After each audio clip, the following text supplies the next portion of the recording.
Hey there, Paisani. This podcast was a lot of fun for us, and we hope you enjoy it. Just want to let you know that this is a two-part episode, with this being part one. Tune in next week to listen to part two. If you want your life to be great, see that you're born an Italiano, and your life will be great.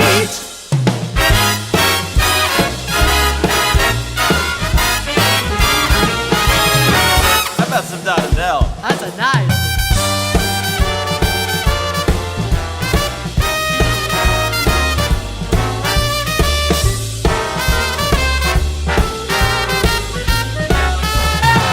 That's Italian.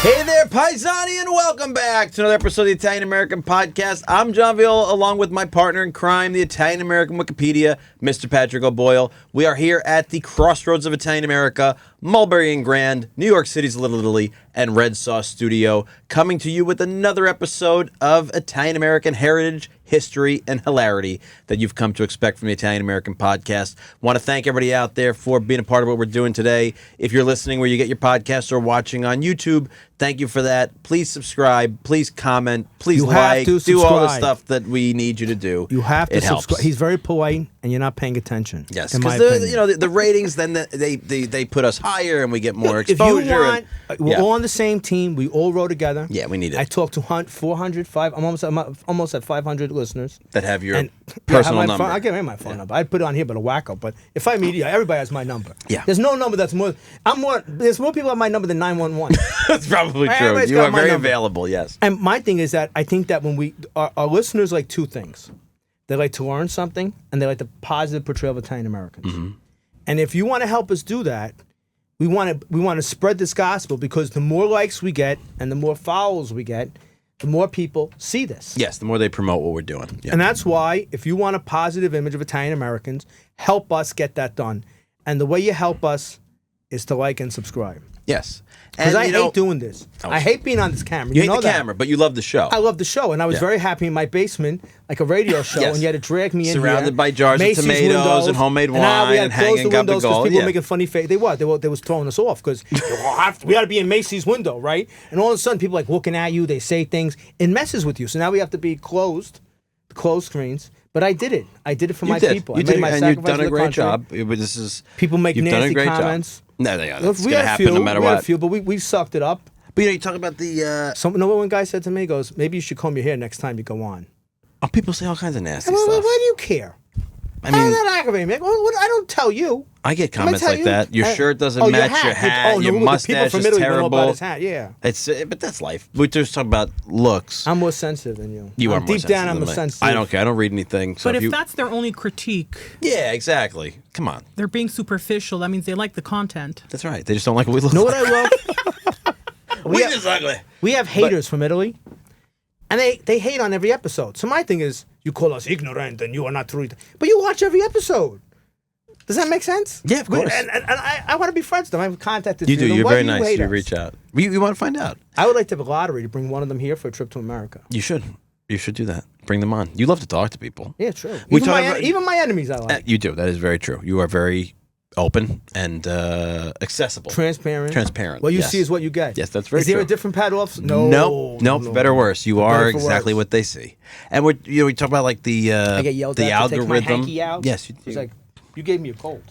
I did give you the cold. Yeah, I That's what give we're gonna everything figure cold out now. what episodes we did in what order. But The your soul says cold, no. the progressing Because of your cold. we always got to get consultants, because that's what you do today. And the consultant told me I should change my outfit when we tape on the same day.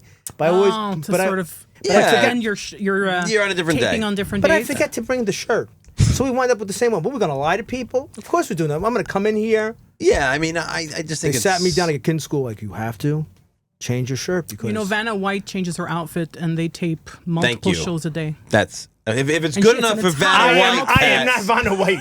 I mean, I appreciate the compliment, but no one is out there saying, you I just know like that because Vanna I White. heard an interview with Pat Sajak once, and he's like, best job in the world. They work like 2 months a year, Wow. 2-3 months. Is that right? Yeah, it's insane. They just See, now now I see it from your side. I'm like, wow, I feel defrauded almost. Like they're only working 2 months a year. We're inviting them into our house. Blowing my nose on air. I blow my nose all the time. It's a real me. Can he mute it? I have no problem. I'm not embarrassed. So John gave me a cold, and I got to blow my nose. Pat, what you need to do is just have a wardrobe here. That's what I said. See, you want to do Have that, but I'm multiple picky. outfits. Yes, he's picky. And then I had to change in my house. I'm not a go another house person. No. I had to change in my house. I've traveled with I him got for everything business organized. for years.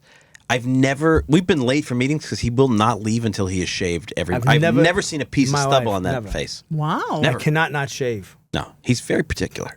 That's very Senor de particular. Sinache. Yes, he is. That's true. True. There's a nobility to his. Somewhere we got to find that Duke of that count. Well, we started by talking about the algorithm and the ratings, and really it does help when people like and comment all this stuff. But I want to introduce our guest because I think a return guest, right? And I believe, I haven't checked in a while, so forgive me. It's not the most professional way to run a show, but I think from the last time I checked, Italian American Podcast episode 165. Malocchio, everything you ever wanted to know about the evil eye is still our highest rated episode ever, and that's because Agata De Santis is such a captivating guest. That is amazing. Yes, and we finally meet in person because we did that one on Zoom. It's true. When we finally met in person today, we said we feel like we've known each other. I know you, We did that podcast 4 years ago. Yes, that's wild. Yeah, and the book, still one of my favorites, Malocchio, everything you ever wanted to know about the evil eye.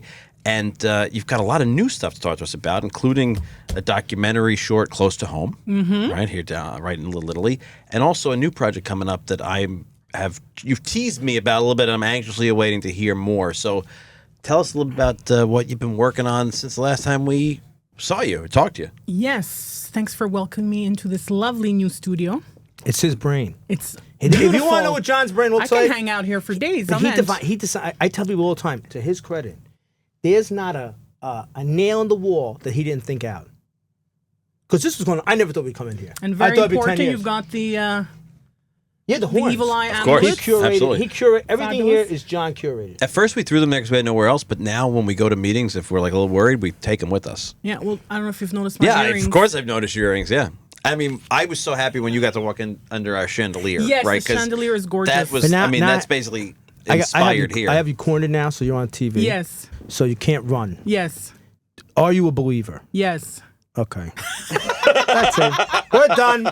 Thank you very much. But I was on the fence. So the book is like a part 2. I made a documentary film in 2010 about Malocchio, and the whole premise of the film was me as a filmmaker on a journey try to figure out, is Malocchio real or not. And I was on the fence until we edited the film.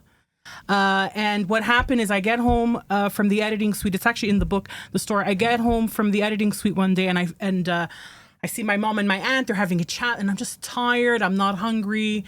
And I was like, I've just had a long day. I was feeling like literally I couldn't move. So I'm like, you know what? Forget dinner. I'm just going to go to bed.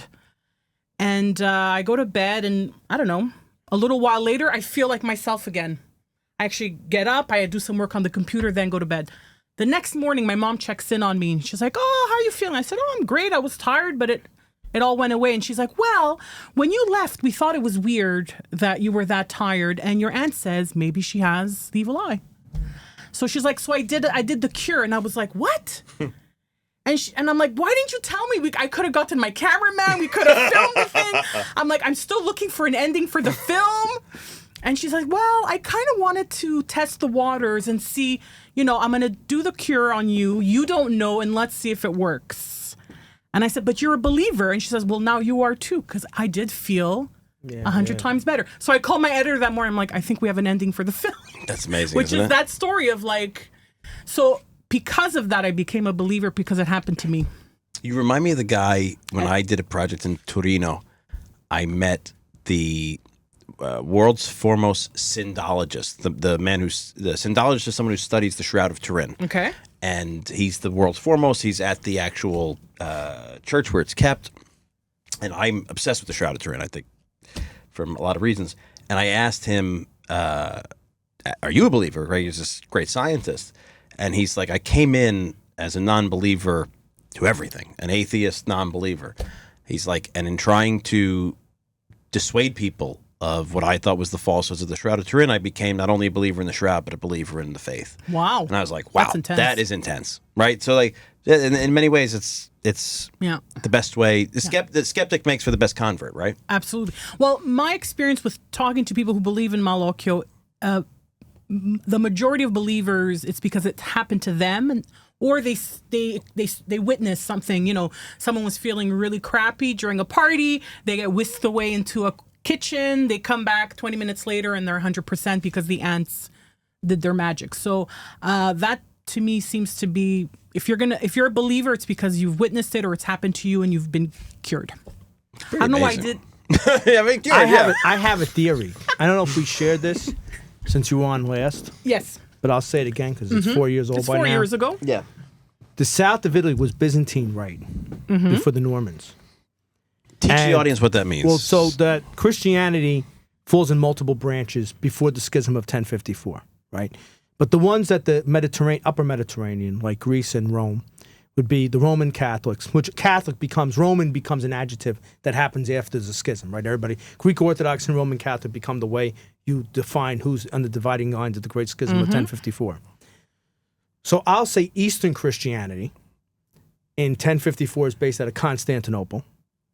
Now, there's also Antioch and there's also Alexandria, but they don't affect Italy. And then there's Rome. So the Western Christian tradition, right? So the Western Christian tradition based out of Rome becomes the Roman Rite, becomes what's known today as Roman Catholicism. And the Eastern tradition based out of Constantinople, so the Constantinople form of Eastern Christianity becomes either Byzantine Catholicism, which is present in Italy with the Italo-Albanians, or Orthodoxy. Yeah. It's many forms, right? Greek and the Orthodoxy that falls into the ecumenical patriarchate of Constantinople. I don't know the names because my Greek is not good, but the Greek equivalent to the Roman ritual has a prayer for Orthodox priests to take off the evil eye. Yeah. Have you dealt with that at all? Have you seen that? So I haven't witnessed it, but one of the biggest differences between Italian and Greek believers is that for Italians, you have to hide it from the church. Whereas the Greek believers, the church consider the evil eye, the mati, part of evil. And you can actually go to an Orthodox priest to cure it. They actually prefer you go to them and not to your aunt or your mother. So yeah, that's one of the biggest differences. It's part of their religious culture. It's part of evil. Rosella always says that when she really feels like she can't shake it or somebody she knows can't shake it, they go to an Orthodox priest that they know. But you see, the funny thing is that if I'm correct, thanks for this cold. Now I'm getting all stuffy. I gave you the Malocchio in I got it yesterday. I'm going home yesterday. Sorry. The I wouldn't cold tell is ya. not The Malocchio. cold is not Malocchio. No, the The cold headache is not the cold. But I have asked, I think, and I could be corrected. So what happened is in the Treaty of Brest, I think, so in the 1500s, there's groups of Orthodox who keep the Eastern Christian liturgical practices, but reunite under the Rome. So they leave Constantinople and they come back to Rome. Some never left. Like the Albanians never had a formal break with Rome, to the best of my understanding. So I have asked those priests, and I do believe it's the case. In their liturgical books, they have that Malocchio exorcism prayer. makes sense. So my thing is that yes. So I've had that conversation. That's like I wish you do a documentary on that because that would be a Catholic sanctioned Yeah. removal of the horns. Yeah. Because like we said, like we know people in Brooklyn that when they get it really bad, they go to the Greek priest. Yeah. They go to the Greek Orthodox priest. Yeah, Which is a total Italian move. If my guy can't help me. Absolutely. hilarious. Be practical. Why not? They keep saying una faccia, una razza, all this Yeah. stuff, so we might as well get some benefit out of it. Because somebody once came on the show and pointed out it's always the Greeks that say that to us, but it's never us saying that to the Greeks. So we might as well get something out of this whole one face, one race nonsense. We but can be mean sometimes. we are. I feel like we're mean to Greeks. They're the Why? closest thing to us. I know, but I feel like There's Italians no- have this like superiority I have complex. 3 very close friends who are Greek. No, I think they're the greatest, We but get I'm just along saying. very I well. think Don't you think they think a lot like us? They're calmer version of us. They don't get riled up as much as we do. No, they get riled up. You think they get as riled up as Oh we my do? God. I've had this conversation. We have a listener. She's young. She's in her 20s. Who's half Italian, half Greek. We're just naturally loud all the time. Yeah. I think they aren't, but they get riled up and passionate. So you think just as that's it much. is? They're calmer more often. Well, when they're calm, they're not as loud as we are when we're calm. How's that? Yeah. That's deep. That's why people listen. Just came up with that. That's great. You're going to be quoting it. We have people. No, thank God. And it's the thing. We have people who put us in term papers in college now. Love it. We're like a footnote. Yeah. So we have an authority. We have an authority on certain issues now. Well, at least we're out in the ether. You can quote us. I don't know how authoritative it is, but yeah, you can quote. You can quote us. But You know what I found about the Malocchio conversation as pertains to the podcast? Mm-hmm. For us who grew up with it, that it was always there. Like the grandmother, my sputa, you see that, poop, Yeah. all that was always around me. Yeah, never right? fully explained, but around us. Yes, the obsession with jealous. Someone's gonna be jealous. Put the horns on you, black and. I mean, I grew up with all of it. So me and my brother, but we were always faithful. We never doubted, right? But I had it around me. Yeah. So if I didn't have it around me, I think that it would seem as bizarre as it does to some Correct. people, and especially people in non-Italian. We say, well, someone could wish me well, and in wishing me well, though they had no malintention, they could like destroy me. They had no malintentions, but deep down they were jealous, they were envious. It's that energy. yeah, but isn't that so? I find it incredibly sophisticated and very anthropological. Let me that's just say not one thing the I want- right you wanna follow up on word. it? And I want to say something quickly to energy, because I mentioned the word energy. Yeah.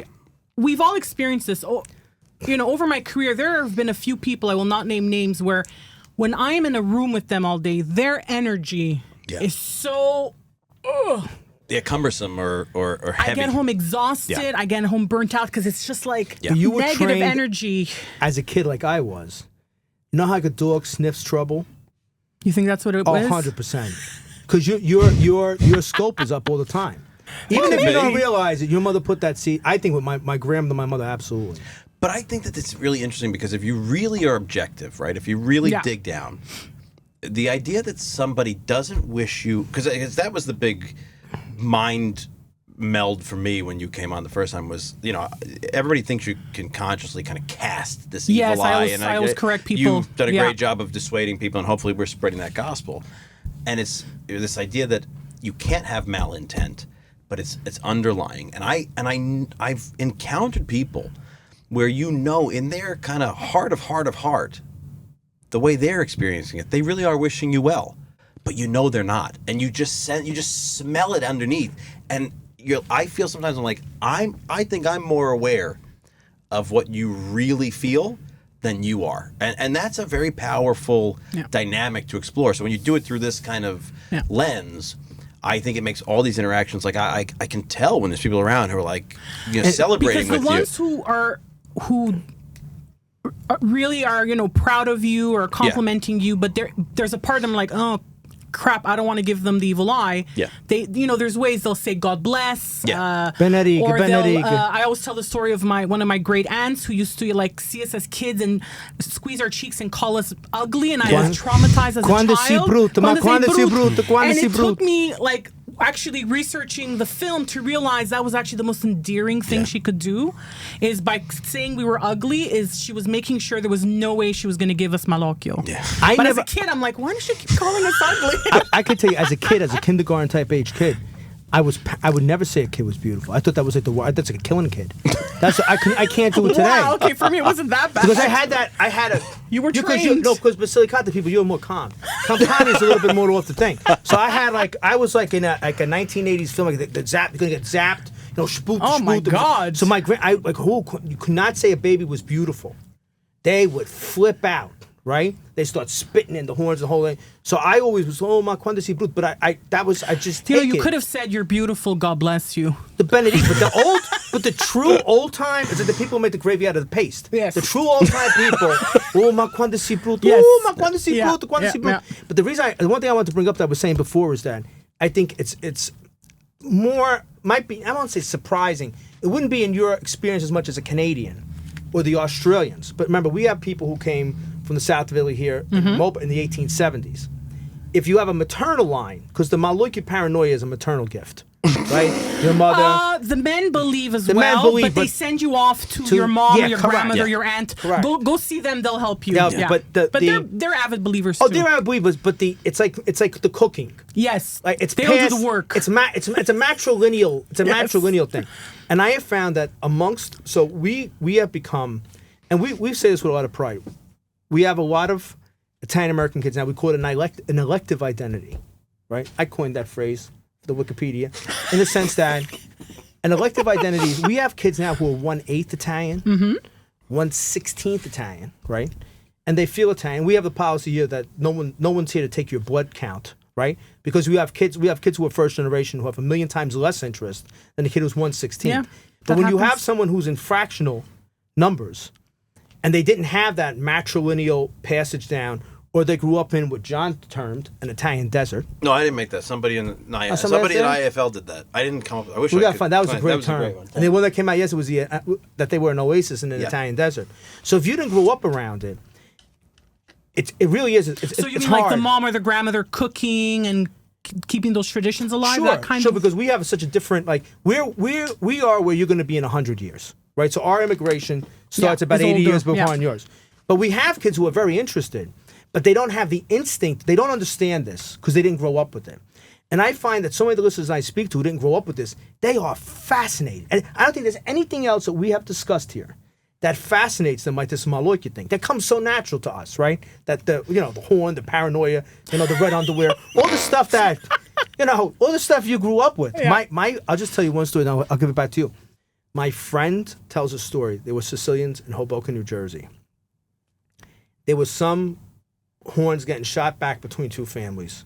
Somebody was pregnant. The women in the family circled the person they thought they were getting zapped and walked her out of a church, circling her. Oh, wow. Because but that makes sense to us, right? You're like, wow, but it's not completely out of the No, range. it's really but cool, To yeah. somebody, That's like a collective, a collective energy. will happen is I think the aunt or somebody, the grandmother said like she zapped. I think she had fertility. There's all the stuff that we don't Yeah. understand, and they formed a thing and they walked her out, saying that they to get hit with the horns, which Yeah. I never heard before, but they wanted to take the shot. It was like the Secret Service and an assassination attempt. Okay, and the reason I say it is that we're here like, oh yeah, wow, that's interesting, and some people like You're nuts. they're not. It's a fascination. Yeah. It's a real. So and they're learning so much from you. I don't think you understand. Like for a Canadian audience, that's like, people going back to the 50s. It's like, oh wow, it enkindles in them something that they remember, something that was part of their Yeah. experience, whether they believe it or not. But we have Italian Americans. This is a completely, Yeah, especially foreign. for northern people, just write you off as a wackadoodle. Absolutely. But for us, for those of us south of Rome, it's fascinating. They'll say to me, well, do you think my grandma? I say, yeah, this was the common belief of our people. yeah. I think that's why the show, the episode we did, 165, has had the longevity it has had and keeps, being re-listened to, because in some ways, I think it's one of the tent poles in our catalog now for people who are coming to this show in some ways seeking instruction, right? Like, how do I be this kind of Italian-American thing if it hasn't been, maintained in my family and maintained in our community? And I think this is something that everybody can relate to once they dig into it, right? It Yeah. might sound crazy, but then you're like, this kind of makes sense. And Well, when I kind of brought the film on tour when it came out in 2010, and I made sure to always have Q&As after the screening because it was always the same thing. It would be very quiet, and then I needed one person to say, "Oh, I have a story to tell," and then it erupted. It'd be beautiful. Everybody's like, "Oh, I want to share. Oh, I have something to share," and my thing to people was always like, someone in your family that knows how to cure it. They just haven't told you because maybe they're a grandparent or a distant aunt. I said, but start asking, because that's what I did. When I started researching the film, I didn't know my mom could cure it. She never told us. But she used to do it on us all the time as kids. It was, but I knew an aunt knew how to cure it. So I was always like, start asking around and you'll be really surprised. have you found now, between the film and the book, you're talking 15 years, right? Yeah. It's evergreen for you, right? I mean, you still get the same reactions to the works? Same reactions, new stories. There's, I always say there are as many cures as there are towns in Italy, and That's so true. because it's an oral tradition. and everybody does the horns differently. Differently, we use and 3 I've heard, bowls of water. once someone told me about how they use scissors to cut the oil, and I was Yes. like, "That's Yeah. new." Yeah. I just heard about that from That's a very- somebody. So there are so many so I still hear new stories. You want It's to? fascinating. Let me tell you about that's a Neapolitan thing. The scissors. The scissors? Yes, because when I was a kid, my grandmother gave me a little pair of scissors. They're like the size of my fingernail. Okay. And my brother Wow. And that was to keep the horns off. So I had to keep the scissors on me. If I was going out, I'd say anything in a suit. So my grandmother died suddenly when I was in college, but to my high school years or my early college years, if I had to go to any event with a suit on, she'd go, put these in your pocket. Wow. So I was in Naples one time, and I would think the woman said, she must say, this guy's crazy. And it brought back such a memory because they had a nail in the wall, and the hook of the scissor, the finger part of the scissor was around one and was hanging.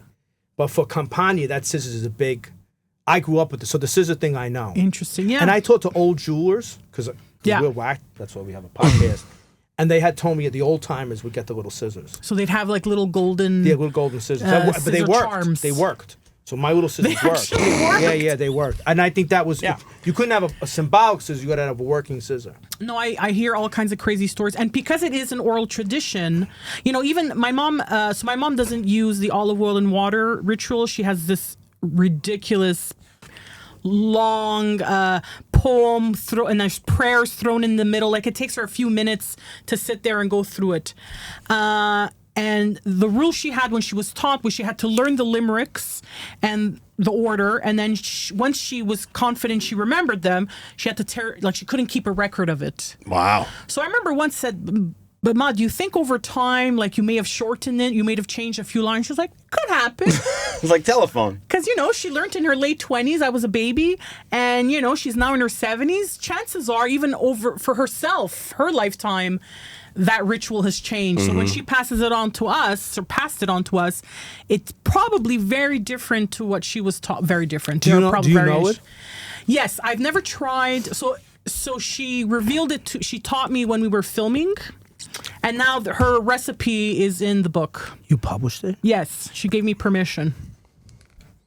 Wow. Yeah. Look at his face. I know some people. There's this one woman I interviewed for the film. She never made it into the film, but she was one of my first interviews. Her name's Maria, and she was taught how to do the Malocchio cure from her mother, but she didn't really believe it. But her mother's like, you have kids, you have to learn how to do this. And she would keep the recipe. She actually wrote it down. She kept it in a recipe book. So it'd be like, mom's gnocchi, mom's pizza, mom's Malocchio cure. So I interview her. We're in her kitchen, and we do the sit-down interview, and then I'm like, Maria, can you show me, like, on camera how the ritual works?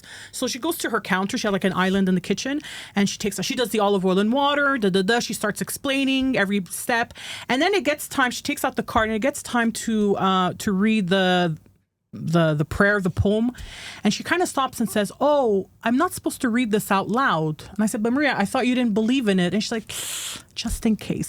That's a just in case. Just in case. Yep. I can't read it out loud for you. I'm like, all right. But my mom was okay with sharing, and she's fine. She's since she has shared it and I've published it, she still does the cure and it still works. But did you have the custom you had to learn it on Christmas Eve? No. So that was all we had. That Christmas Eve at midnight. That's something. When I started my research, I was like, what's this Christmas Eve thing? Again, some believe, some don't, that it has to be that. I had somebody, the daughter wanted to learn. The daughter's like pushing 40 now. And the mother kept saying, but it's too busy on Christmas Eve. Oh, that's hilarious. Between the fish, we got to fit. Cause, I think it has to be at midnight. It has to be at midnight for those who believe the Christmas Eve thing. And usually some people believe that you can only pass on the knowledge to like 3 people, let's say. And then you lose the power.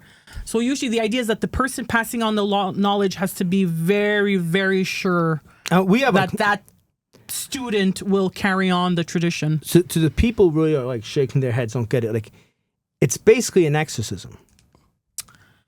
What I find in my research is if you suggest to them that they're doing magic or that they're like a witch or something, they're like, no, I'm not. And you're kind of like, well, what you're doing is quite magical. It's a ritual. It's an exorcism of the energy, not of a demon, but of a bad energy. I protest that. You think there's demons involved? I knew 100%. Well, I'm gonna give you a story because you've seen it in bad. I mean, have you seen it done? The curing? That were you like, wow? Yes. I knew a woman that. But usually they have a headache. They feel like for me, it's usually I feel like I can't even move my body. I'm so exhausted. I had a woman do it to me when I was 21 years old. Okay. And she was like the high-end she was like the specialist. When you have to go to a specialist at a hospital. She's a Calabrese lady. Born in the United States, who could speak 4 different dialects. She spoke 5 languages. And if you saw what I saw, okay, falling back, it was like a polka dice movie. And And my friend, it was my friend's grandmother, and we all grew up together. And he said, "Oh, I would know when someone come over because I would hear the yawns from my grandmother." So she would yawn, and I saw her collapse. I don't want to mock it. It was really bad. She'd collapse. Her daughter would pick her up. She'd do it again. It was very intense. But I'm gonna tell you what I felt. So when she was dying, her daughter believes that those spirits that she expelled came back to torment her when she was dying, and she wanted to pass it on to her daughter, and her daughter was afraid and said no. And her daughter said she thinks they try to take their revenge out on her in her last agony. So this old woman I interviewed in Italy, in Eboli, for the film, and you know she was a very poor woman, and you're not allowed to ask. It's very important. You're not allowed. When you cure someone, you're not allowed to ask, like, can you pay me or give me something? Sure. But people bring gifts. Potatoes, and that's oil, how she survived. She correct. survived. So people wouldn't bring her money, but they would bring her food, stuff from their farm, all kinds of things. So, and she had told me that she only does so many a day because she gets exhausted. And she would talk, because her thing was, I take on the bad energy, so I can only do so many cures a day. My mom, when she does the cure, she knows how intense it is based on how much tearing and yawning she does. So if she's really tearing up and yawning a lot, it means it was really intense. If it's just a little, then it was not that intense. The prayer that I know, they are exorcism prayers because they're casting out.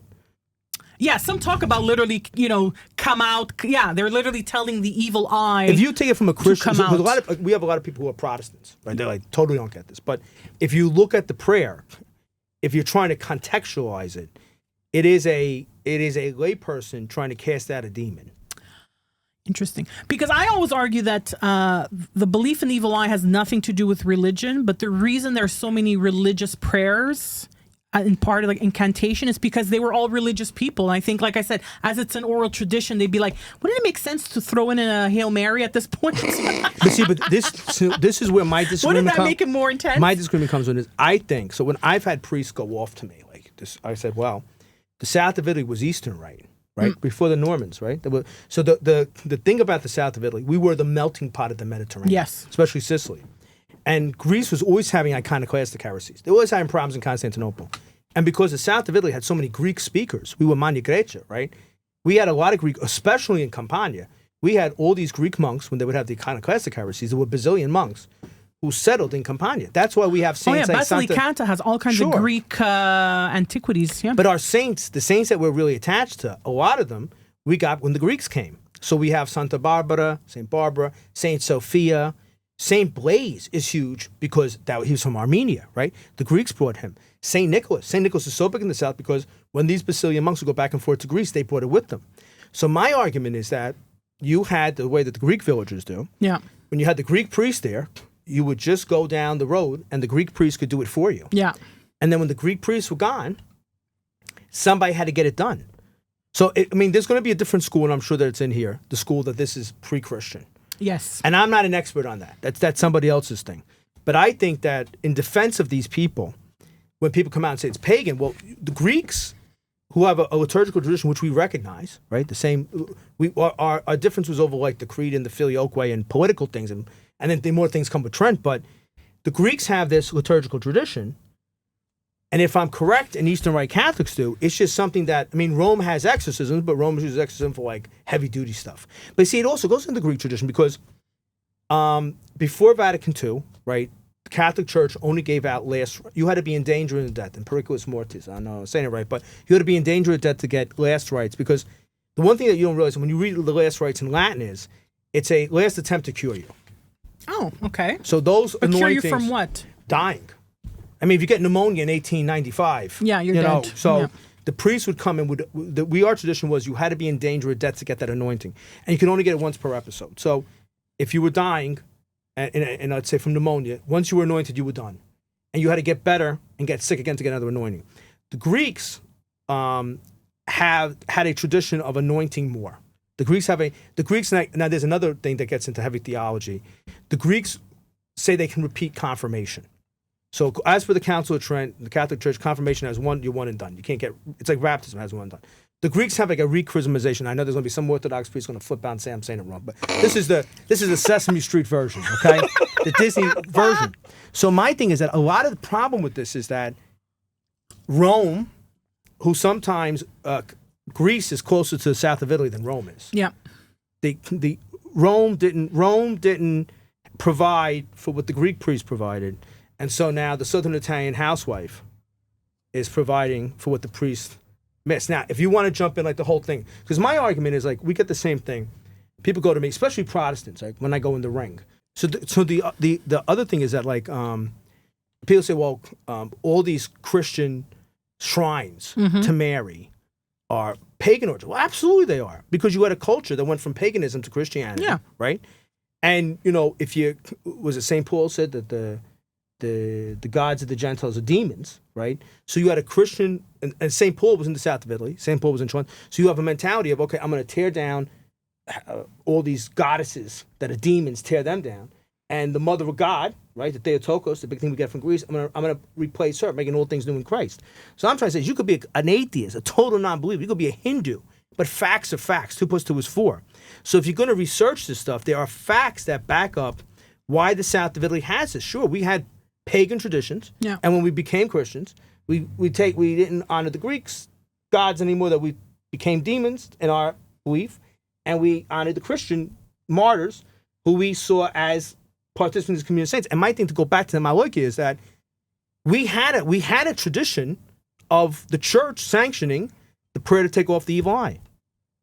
I'm done. Because I told to you before. We had You just another expelled episode. your demons, right? No, 'cause I don't like lies. Yeah. I get in trouble all the time because there's facts and there's emotions. And so my thing is that when Father O'Gill, the Irish, my father's Irish off the boat, so when Father O'Brien, that's the pagan Italian woman over there, what is she saying and where does that come from? Yeah.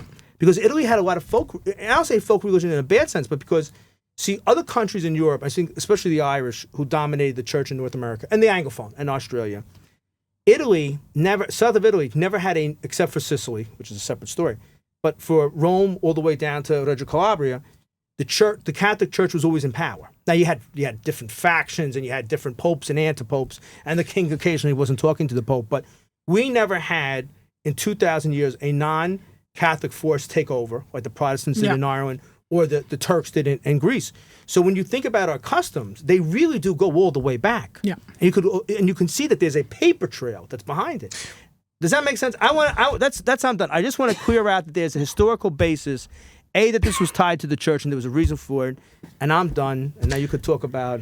No, the thing that I come back to is from a different perspective, the commonalities, right? Like you're talking about, like some people use the oil, some people have to do it on Christmas, but there's a lot of commonalities. The yawning, you can't pay for it, like, and I remember in my earliest biblical archaeology classes talking about some of the biblical stories that have equivalents, like Noah's Ark has an equivalent in multiple cultures and multiple religions around the world. And so you say to yourself, like, in a very pedestrian way, if there are these, like, you think about how hard it was to communicate in the south of Italy until pretty much after World War II, really, right? I mean, like, the mountains, it was easier to take a boat around to get to the town 8 miles over the mountain, than it was to go across. So if in a place where communication was difficult and all of these microcultures, like we always say, the town over has a different dialect and can't agree on a recipe for a meatball, but these commonalities lasted, that has to mean something, right? And you have to go beyond Italy. Yeah, and you go Because beyond there's other Italy. cultures that believe in it.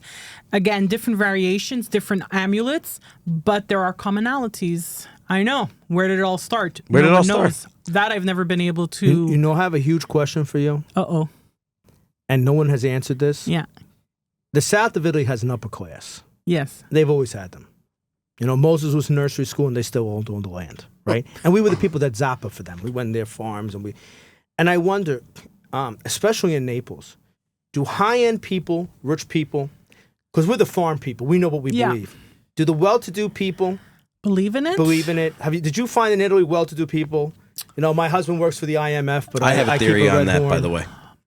What I did find when I went to Italy is one great gentleman who was in my film. He was actually kind of studying the anthropological aspects. He's from Eboli.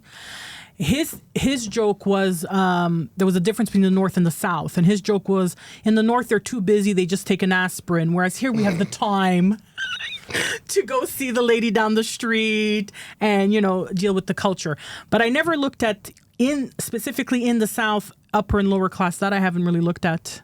But I mean, I know I've met academics who kind of do the whole non è vero ma ci credo. So the whole I'm not sure if it's real, but just in case, I believe. So in terms of education, I've come across it's not less educated believe more than higher educated. That's not the case. But the wealth thing, I don't know. As an anthropologist and an antique collector, I always go to material culture as like a source of at least a lead. And for me, I'm actually pulled it up here because I want to show you guys this. And I haven't thought of this in years, so I'm like, I hope I have this on my phone. I do. I was at an antique sale in the city here like 15 years ago, and I see this portrait. I like portraiture, and I like a folksy looking style.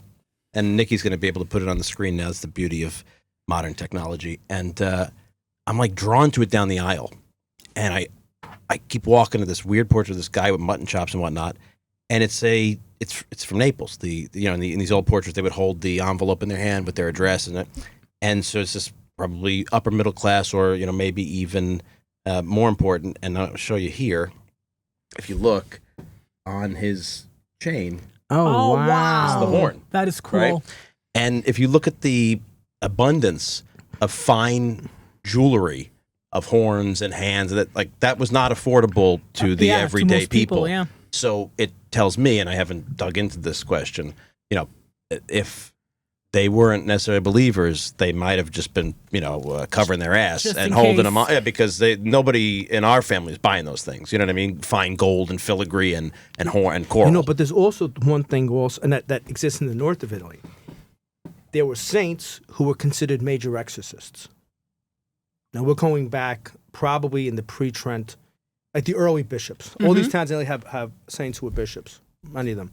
And some of them were known to be exorcists. That was kind of like their thing. Because before 1968, every Catholic priest was ordained an exorcist. Right? In the old rite. That's the one, the minor orders was an exorcist.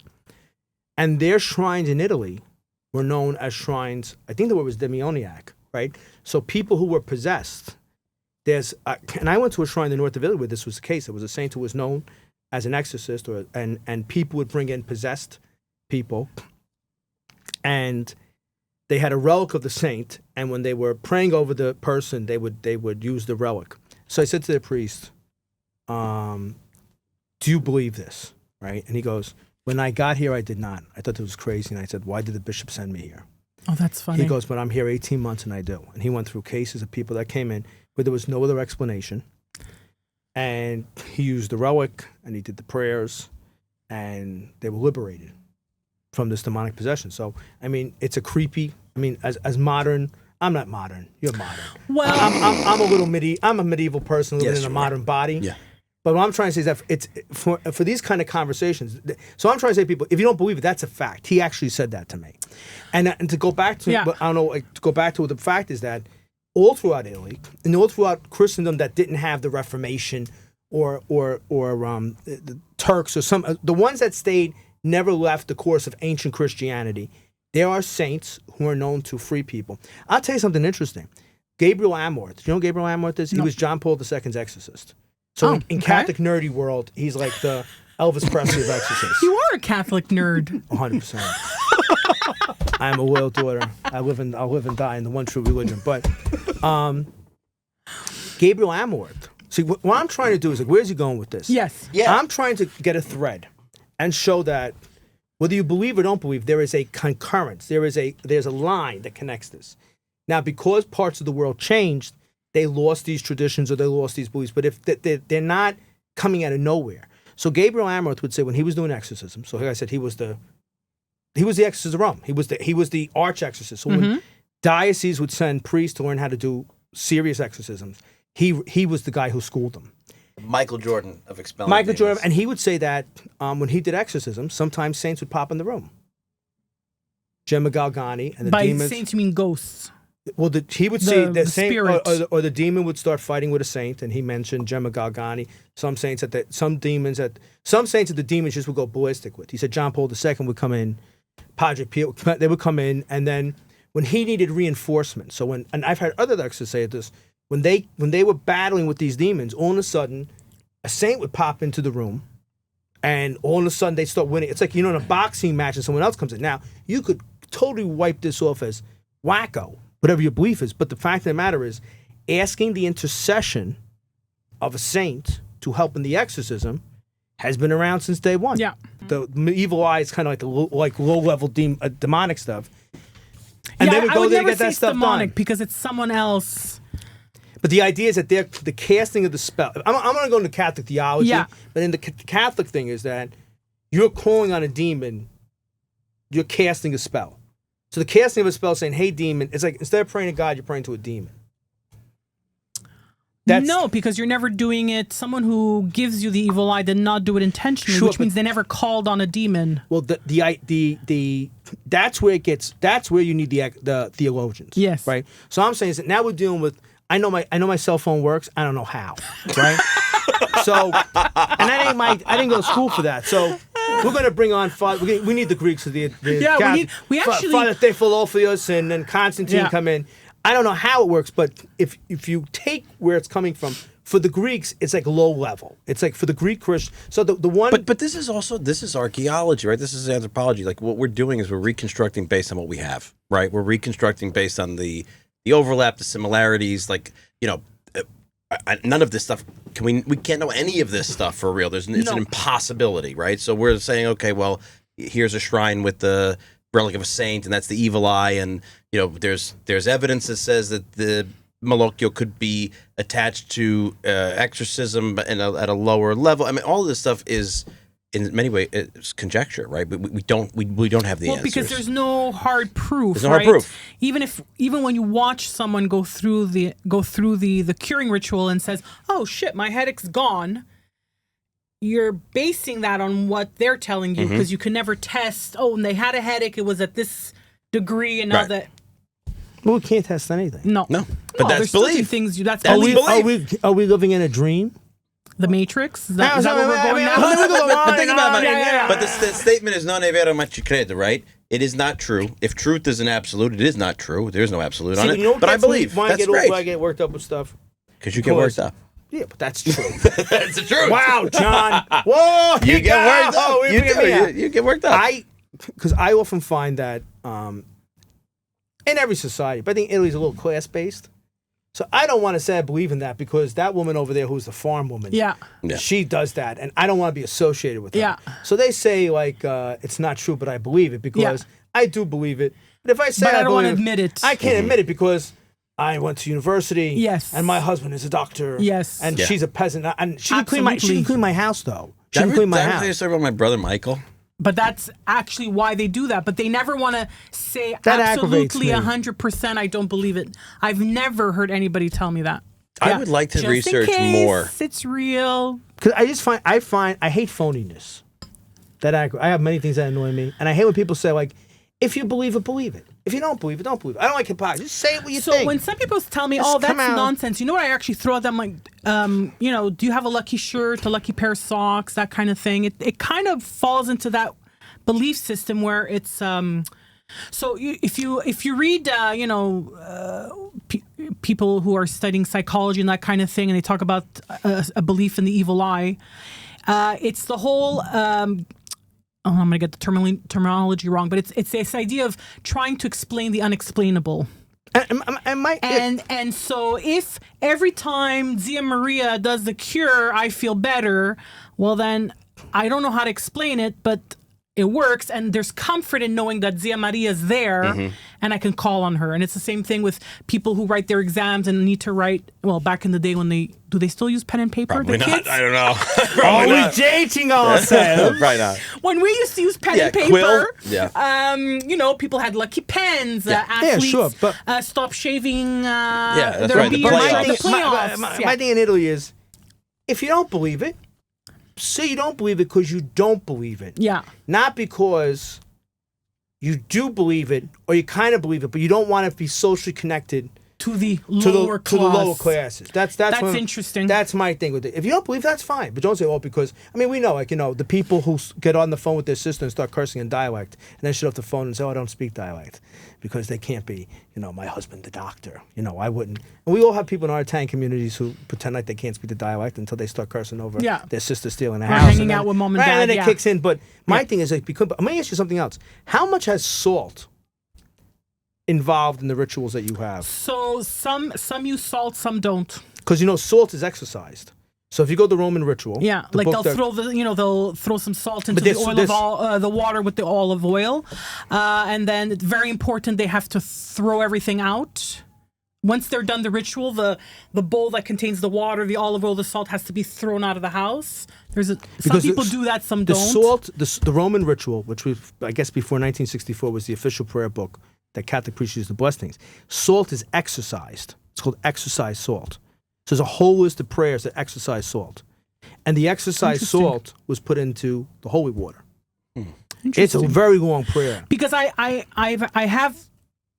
had people tell me their ritual includes when they pour the salt into the water, they do the sign of the cross with it. That's where the salt comes from. Now, also, people have told me that part of the ritual. They have to do the sign of the cross with the salt, and I'm like, okay, that's from the exercise salt. Now, the other thing with the salt is that Southern Italians will put the salt around the house. They'll put salt in the corners of the house. Mm-hmm. Same thing from the exercise salt. Especially Calabrese people, when they're taking off the horns. They put it in their pockets. They'll put salt in their pocket. That's because salt was a sacramental and was exercised. Because if you even look at olive oil, in the old days, when the priest came to bless everything, the oil was exercised. Mm-hmm. All these are, I don't want to say go to all prayer. Me of when we made but I'm saying, but the reason I'm saying this out there in radio land, TV land, podcast, whatever we are now, podcast land, is the fact that whether you believe or don't believe, there are historical reasons behind this. There's a history. Absolutely, and it's just you do what you know. So even if it was a pagan belief, as people became more and more active in their Christianity, they're like, like I said before, wouldn't it be cool? Let's throw in a prayer in the middle of this lyric. Let's do the sign of the cross. Not everybody does that. But what do Turks do who are Muslim?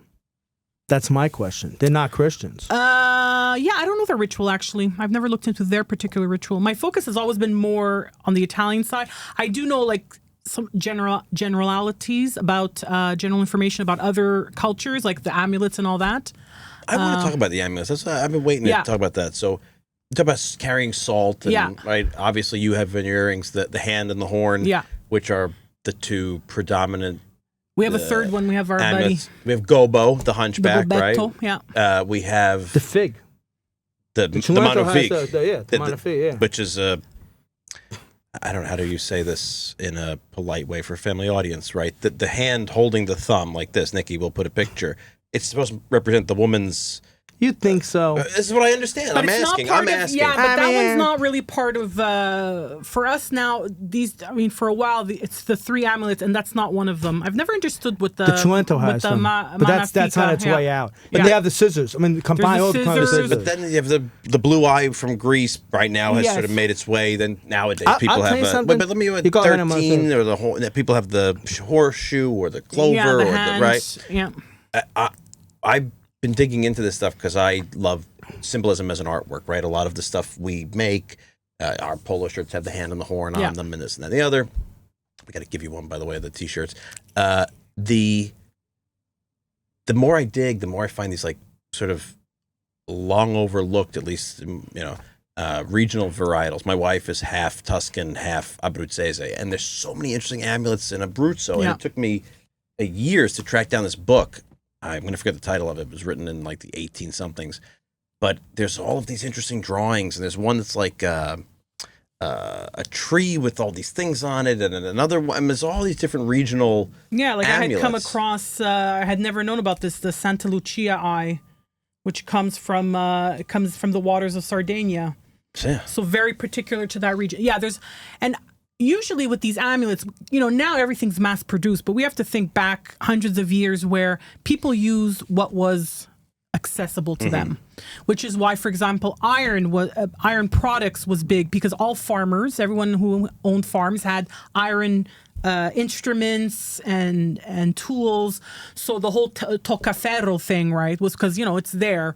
So we have to think about what was readily available, which is why, when people always say, oh, it's a red pepper, I'm like, no, it's a horn. And again, horns were readily available to the agricultural community that had animals with horns, and they would literally use the horns of their livestock as amulets. So it's the regional things. It's what is easily accessible. Back in the day before, you can buy things on Amazon. See that you're born in Italy. If you want your life to be great, see that you're born in Italiano and your life will be great. See that you're born in Italiano and